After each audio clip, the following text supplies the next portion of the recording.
75% of divorces are initiated by women because it was finally legalized to not be owned by men. There is a reason why women do not want to be around men, because they try to own them. And y'all did this for centuries. You didn't give women the right to vote. You didn't give the woman a right to her own body. We're seeing that in real time right now.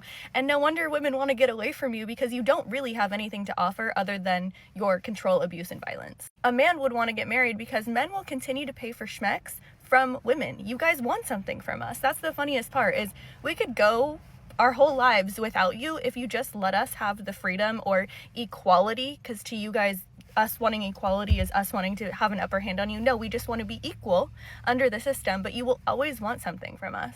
And then the argument is, well, women need men in order to reproduce. Women don't need to reproduce. We'll live hunky-dory for the rest of our lives, and we'll pick the ones that actually treat us with respect. And you know what? Like, gay men exist. I'm sure gay men will be willing to donate their sperm in order to keep the human race going.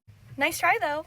Listening to divorced women explain why marriage failed is exactly why men are opting out, because accountability always seems optional, while blame is delivered with confidence and zero self-reflection. Men don't want to marry anymore because the risk outweighs the benefits. There's a risk that comes with marriage that essentially only benefits a woman. A man marries you and can only hope that one day you don't wake up and say, I feel like I don't love you anymore and I want to leave and you can't do anything about it. According to ASA, 70 to 80% of divorces are initiated by women. Among college-educated women, it jumps to 90%. You know what's crazy? I mean, a lot of us women don't have anything a man actually wants that we can bring to the table. Men aren't afraid of commitment. They're afraid of contracts, where love is temporary, but consequences are permanent, especially when the post-divorce glow-up is funded by what he built. Let's call it like it is. Marriage today for men, it's like playing Russian roulette. Sure, you might survive the first spin, but play long enough and, well, I think we all know how that ends. Nearly 70 to 80% of divorces are filed by women, most often because she's bored or thinks she can do better. And when it happens, men just don't lose their marriage. They lose their homes, their savings, access to their children, and a sizable chunk of their income for years to come. It's not romance. It's not a Hallmark movie. It's reality. It's the reality men face every single time they get married. It's gambling with your life. Like the famous line from War Games, the only winning move is to not play, and men have now figured that out, which is why marriage rates are crashing, why birth rates are plummeting. Men have realized the odds aren't in their favor, and they're walking away. And I hate to break it to y'all, but they won't be coming back anytime soon. Every time a divorced woman laughs about finding herself, after taking half, another man quietly decides marriage isn't love, it's just a gamble with terrible odds. Men are fucking done. Men are more likely to end up losing everything in a divorce. They're more likely to lose everything in a custody battle. They are more likely to pay for fucking kids they're not even allowed to see. Men are more likely to end up in prison. Men are more likely to end up getting done for false allegation. Men are more likely to end up in prison in general. Men are more likely to end up in addiction. Men are more likely to end up homeless. Men are more likely to end up committing suicide next to any woman out there. Secondhand suicide. Men. In fact, men surpass women tenfold when it comes to suicide. Men are more likely to end up in a depression without getting any fucking help. What rights is it you women are fucking asking for? And don't say the goddamn pay gap, because you can just go out there and work just as hard as any man and you got all the options to do so. Feminism did that for you. What the fuck is it you want from men, because you're all painting them as villains? When divorce stories sound less like heartbreak and more like victory laps, men notice that marriage stopped being about partnership and started looking like a strategic exit plan. So recently I caught up with an old friend and she was telling me that she got divorced. And I was so surprised because her and her husband were such a cute couple and they had been together for 11 years. So I asked her, like, what happened? I figured something bad happened. She's like, honestly, I was just bored. Like, my husband, all he did was work. I was a stay-at-home mom. We had 3 kids, and I just got lonely and bored. And she says that when she would bring it up, like, he would take her out, but it was just boring to her. Like, she needed some excitement in her life. She just felt like she was just a mom and a wife, and her husband just wasn't doing that for her. And she had other friends that had, you know, boyfriends, or like they had just got married, and they were always going out, always going on vacation, always partying, like going to the club, going to the bar, hanging out with friends, and they did none of that. And when she would bring it up to her husband would always tell her, like, I gotta work. Like, you know, they had a big house, they had nice things. Like, he was just trying to work. So they ended up getting divorced. And now, you know, she's single, she lives alone, she's working, and she's dating. So then I told her, oh, well, that must be exciting, like dating and stuff. And she's like, no, I fucking hate it. And I was like, why? And she's like, because all they want to do is just have fun. They just want to go to the club. They just want to go to the bar. They just want to hang out, have a good time, and then that's it. She said no one wants to help me out. Like, I'm trying to find someone that's going to help take care of my kids. She's like, I just want someone to be a provider, not just a good time. So I was all like, well, wasn't that what your husband was doing? And she's like, I know. And I guess now her ex-husband is dating someone, like, seriously. They have been divorced for a total of 3 years, and he has been dating this girl for 2 years. She has 2 kids, and they're already living together. She says that he's fully taking care of her. Like, the girl doesn't work, she's a stay-at-home mom. They haven't had any new kids, but they're planning on having kids. And she's pissed because she's like, how can he move on so fast? Like, you know, I can't even find nobody, and he just found someone so quick, and he didn't even want to give us another try, like, blah, blah, blah. And I was so confused because I was like, okay, so you divorced him because he was always working and you were bored. So now you are single, going out, having a good time, dating, but you don't like that. Now you want someone to take care of you, a provider. And your ex-husband, all he wanted to do was be a provider. That's why now he is dating someone who he has no problem providing for her and her kids. And she's pissed because she's like, why would he go and find someone who has kids? Like, he already has kids. Why would he want to take on that responsibility? And I'm like, wait, aren't you looking for someone to take on that responsibility? I was just giving her a hard time, not gonna lie, because it was kind of funny to me, because I was like, I could tell that she regretted her decision. I could tell. And I've seen a lot of people do shit like this, where they get divorced for reasons that are not, I'm not gonna say they're not valid, because everybody's feelings are valid, but they're fixable problems. Like, I don't know if you guys have this wrong idea of marriage that is supposed to be like fun and happy all the time. It's not. I feel like every relationship, it literally depends on compromise. Like, you gotta compromise something. You cannot have everything. And to be honest with you, like, if she was willing to give up on him that quick, like, maybe she just didn't love him that much. Because I cannot even imagine just me being like, oh, I'm bored, I'm gonna divorce my husband, you know? Like, no, you figure it out, you work it out. But I could tell that she's regretting it, because what she thought she wanted is not what she thought she wanted. It's wild how divorce is framed as empowerment now, because from a man's perspective, it looks like being punished for believing vows actually meant something. This is a pretty crazy fact. I asked ChatGPT why women file divorce at such a higher rate than men, and it said unmet emotional needs, unequal household and emotional labor, more financial independence, and women tend to have higher expectations in a relationship. Men watch these conversations and realize marriage doesn't protect loyalty or effort anymore. It just legally rewards whoever decides they're bored first. 60 to 70% of divorces are initiated by women after the age of 40. Let that hit you in the face.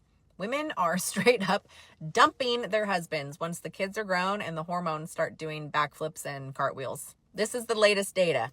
Women initiate about 69% of divorces, and among couples over 50, that gray divorce, that number stays roughly the same, around 66 to 70%. And in many cases, Men are blindsided while the woman was emotionally checked out long before the papers were filed.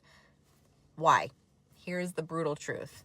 The first reason is she is done with your If you stopped taking her on dates, stopped taking care of yourself, came home, grabbed the phone, cracked the beer, ate the chips, and zoned out on the game while she handled the house, the kids, the emotions, everything, she's over it. You became her roommate with a friggin' pulse. She's tired of being your maid and or your mom, and she knows that she deserves better. The second reason, if you married her at 22, what did you expect to happen 30 years later? She's a completely different person. New passions, new confidence, new boundaries. If you did not grow with her, if you stayed stuck in the same habits, you weren't improving yourself, your sex game went stale, you stopped being adventurous, she got bored. She evolved and you didn't. And she's not settling for that old version of you anymore. Third reason is menopause.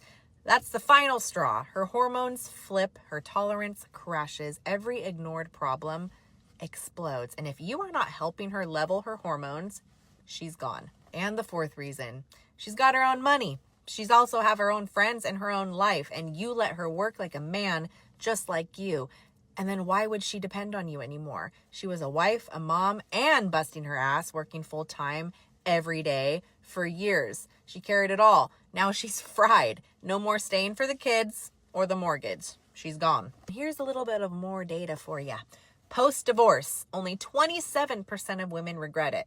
Men, 39% do. So more women are happy that they chose to divorce versus the ones who didn't. And here's some instruction for you. Don't marry young and clueless. Date long. Grow together. Step up every day. Dates, effort, self-care, adventure, intimacy, and polarity. And communicate. Evolve. Talk and be honest with her.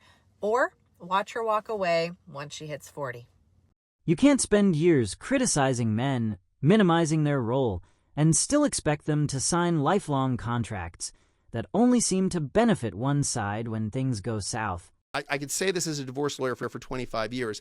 Almost every woman who's initiated divorce that's ever set foot in my office, or the spouse of every man who set foot in my office, 99% of the problem is the man stopped paying attention to her or didn't pay enough attention to her. Because men, we're guilty of this. Early in relationships, we never stop closing. We are constantly trying to get this woman to feel seen, beautiful, thought of, heard. We want her to know that she is the object. She is interesting and she is interested, and we love it. When divorce becomes casual content instead of a tragedy, men understand the message loud and clear.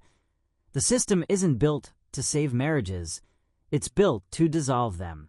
Seriously though, who the fuck decided that staying for the kids was the noble thing to do? Last I checked, staying in a toxic, draining, soul-sucking relationship doesn't magically make you a better mom. It'll turn you into an exhausted one and a resentful one, and somehow that is supposed to be good for the kids. We've been sold this idea that sacrificing your happiness is parenting, and that swallowing your own needs is strength, modeling misery is stability. It's not. There's so much research that shows that a mother's emotional health directly impacts her kid's emotional health. Your nervous system sets the tone in your house. Your joy matters.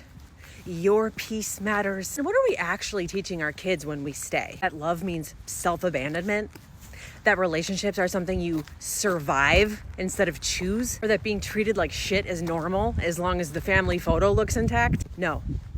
Staying for the kids while you're slowly disappearing, not a flex. And choosing yourself is not selfish. It's leadership, because kids don't need a perfect family.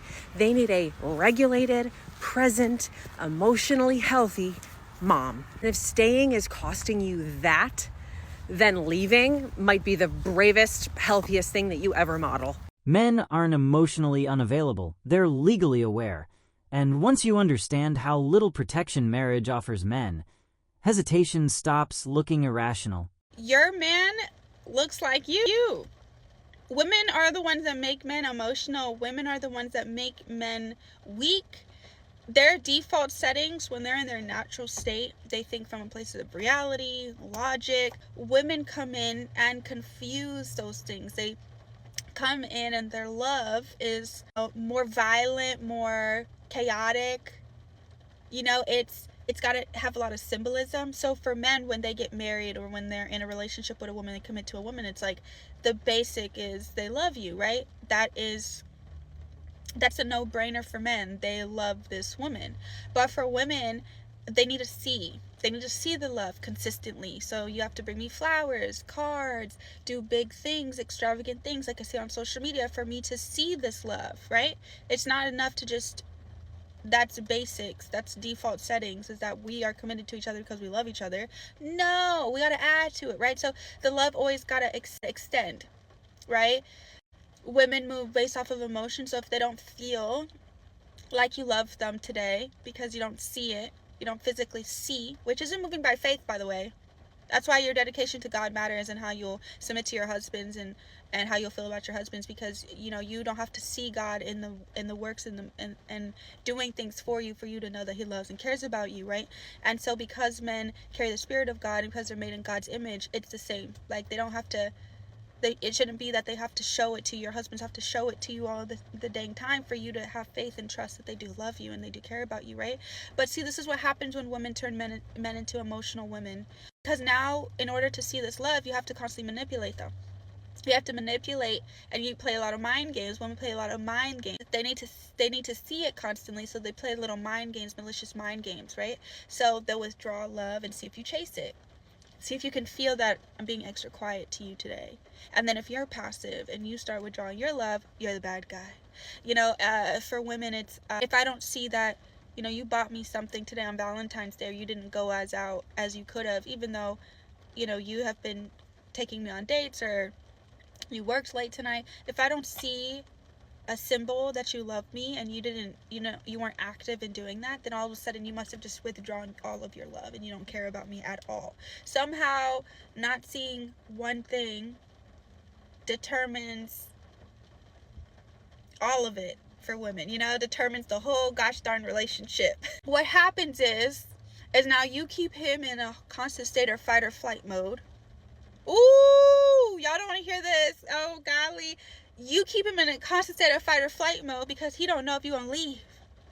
He don't know if he come home and he did the wrong thing, or didn't showcase his love today, that you're gonna throw a fit, you're gonna withdraw love, you're gonna manipulate. He don't know if what you're doing when you're saying those comments, if you're trying to get a specific reaction out of him so that you could feel loved by him, and that's really the intent behind it. But to him, it's actually just coming off like you're criticizing me, degrading me, and emasculating me in this moment. But for you, you get upset when he gets upset, because you're like, why didn't you just see that all I needed in that moment was a hug and a kiss?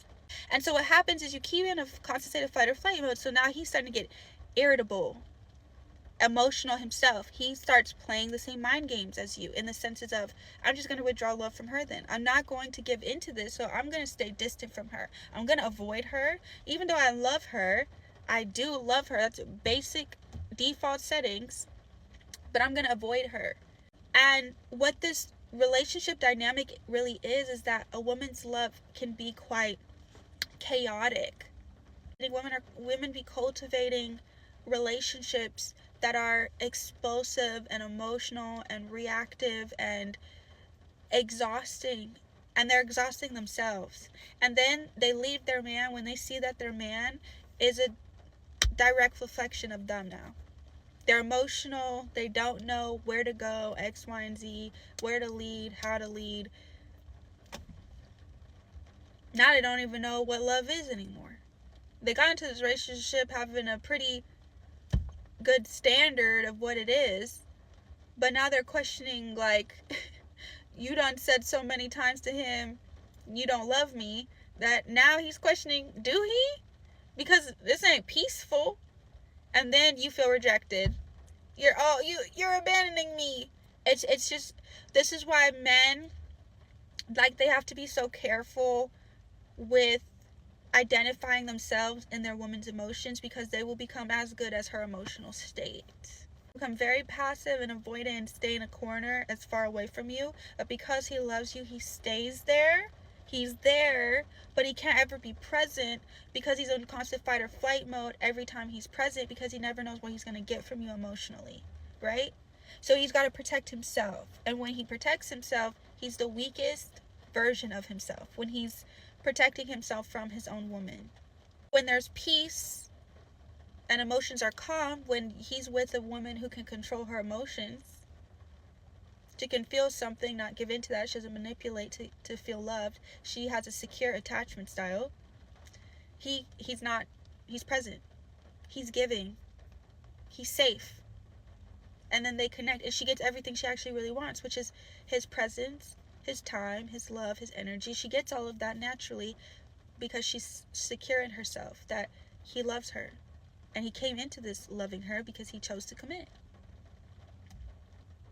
Every story that frames divorce as freedom quietly teaches men that commitment is optional for one side and financially catastrophic for the other. So when my husband found out that I had been cheating, I really honestly felt like he wouldn't care. He didn't care about trying to save our marriage previously, beforehand. And so I honestly thought that we would just split and there'd be no hard feelings and we'd co-parent with our daughter and everything would be good. And that's not quite the way it worked out. Men don't hate marriage. They hate the modern version of it where effort is expected, loyalty is negotiable, and accountability disappears the moment feelings change. This one will sting, but it's the truth. A lot of men avoid divorced women and single moms, not because they're bad people, okay, but because of the baggage that comes with it. Let's break it down, shall we? A divorced woman usually carries emotional scars. She's been through betrayal, conflict, failure, child custody, and often she hasn't healed from it. That pain doesn't just disappear. It bleeds into the next relationship. Men can feel that bitterness, that distrust, and most don't want to pay for what the last man did. Now let's talk about the single moms. It's not just about dating her. It's about inheriting her past. The ex is always in the picture. The baby daddy will be forever tied to her and her child. And no matter how great the guy is, he's never the first priority. Her kids will be. And they should be. The child should come first. But most men aren't signing up to be second place in their own relationship. It doesn't mean divorced women or single moms can't find love. That's not what I'm saying. But it does mean the pool is smaller because men weigh these realities before committing to somebody. So stop shaming men for wanting less baggage. It's not hate, it's honesty. If you want a high value man, you've got to bring more than wounds and history to the relationship. You have to bring healing, peace, and partnership because that's what men stay for. When divorced women explain what they deserve now, men hear exactly why marriage no longer feels like love. It feels like a risk with no upside. That's all for today.